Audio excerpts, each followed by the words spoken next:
The Last of Us's remake is launching in less than 2 months, and though the initial response for the game's reveal has been somewhat mixed, there's still a lot that we don't know about it yet. The whole point of the experience here is supposed to be remaking the first title with all the gameplay improvements from the sequel, and that, if properly implemented, can be worth keeping an eye on. In the absence of Naughty Dog having officially confirmed which improvements The Last of Us Part 1 will and will not have, here we're going to talk about a few of the biggest ones that we hope to see in the game. Larger levels. More and more with each new game over the last few years, Naughty Dog has been experimenting with larger levels and more open-ended level design in its games, and the same was true for The Last of Us Part 2 as well. The original The Last of Us was very much in the hyper-linear category of games though, and there's no shortage of people out there who'd love to see that change in the remake. Having parts of the game adjusted to make its levels larger, more expansive, and have more gameplay options available would go a long way towards making the experience feel fresh. Better exploration. This obviously ties in with our previous point. Exploration wasn't too much of a focus in the original The Last of Us, and while Part 2 was still ultimately a linear game, thanks to its much larger and more nuanced levels, exploration became much more important. Striking a similar balance would be the ideal way to go for the upcoming remake. There's a lot of merit to a game that maintains its pacing and forward momentum by remaining linear, but also allows just enough room and freedom for exploration to make players feel like they have the option to go off the beaten path every now and then and actually be rewarded for it. Hopefully the remake will agree with that notion. Improved movement. One of the most crucial elements of The Last of Us Part 2 that make it such a better playing game than its predecessor is its movement. Simply put, Ellie is just way better to control and play as than Joel was. She's nimbler, faster, and way more mobile. She can jump, she can go prone, she can crawl, she can squeeze through walls and gaps, she can swing on ropes. All that stuff needs to be brought over into The Last of Us Part 1 as well, to bring Joel's movement up to scratch with Ellie's. That will, of course, have to go hand in hand with the level design being adjusted to account for the new movement options. But put together, these improvements would be a big upgrade for the game. Improved AI. This is one that we're very likely to see. Naughty Dog and Neil Druckmann have made it a point to emphasize that the remake will be applying the AI improvements that we saw in The Last of Us Part 2, and that, honestly, is quite exciting in and of itself. The incredibly realistic way that enemies communicated with each other and reacted to you, your presence, and your actions made both stealth and combat an incredibly thrilling affair in The Last of Us Part 2, so having similar AI features in the upcoming remake is going to be a huge boost for the game. QOL upgrades.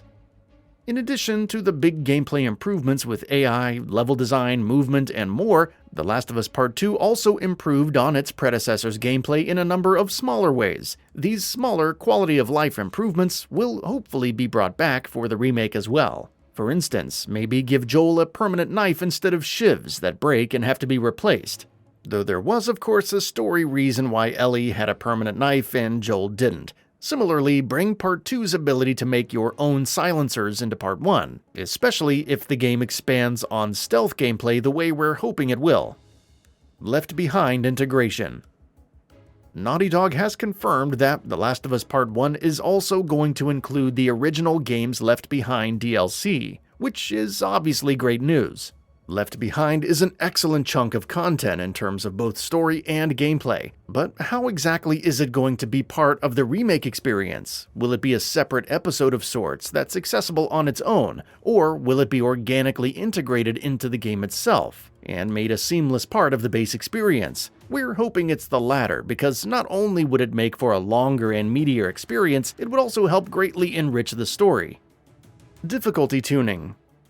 The Last of Us Part 2 made incredible strides with its accessibility options, and Naughty Dog has already said that those will be brought forward into the upcoming remake as well. Our hope is that will include the greatly flexible difficulty tuning options as well, rather than just having a set number of difficulty options, though those were available as well. Like Part 2, Part 1 should let players select the difficulty scaling of elements like stealth, enemy behavior, resource availability, and more, individually allowing for a much more flexible experience. Let us play how we want to play, which of course goes both ways.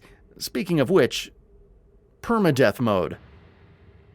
The Last of Us Part 2 really did have a wide array of options available on the difficulty front. That's the whole point of flexibility after all. For those who wanted a real challenge, its post-launch editions of Grounded difficulty and Permadeath were unmissable. Grounded mode will likely be included in the remake from the get-go, seeing as it's become something of a tradition for the series. But we're hoping that the Permadeath toggle will also be featured. By its very nature, it's not the kind of experience that everyone would enjoy, of course, but there are a hell of a lot of people who are all about that sort of intensity. So hopefully Permadeath won't be missing from Part 1.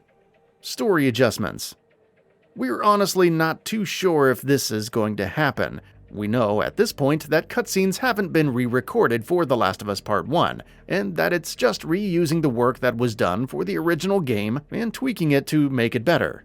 Does that mean, in terms of story, it's going to be a word-for-word replica of the original game? We certainly hope not. This is the perfect chance to make some adjustments to the first game's story to make it connect to Part 2 a little better. Maybe change the final Firefly hospital sequence and throw a young Abby in there for a second or two. And not doing stuff along those lines would be a huge missed opportunity.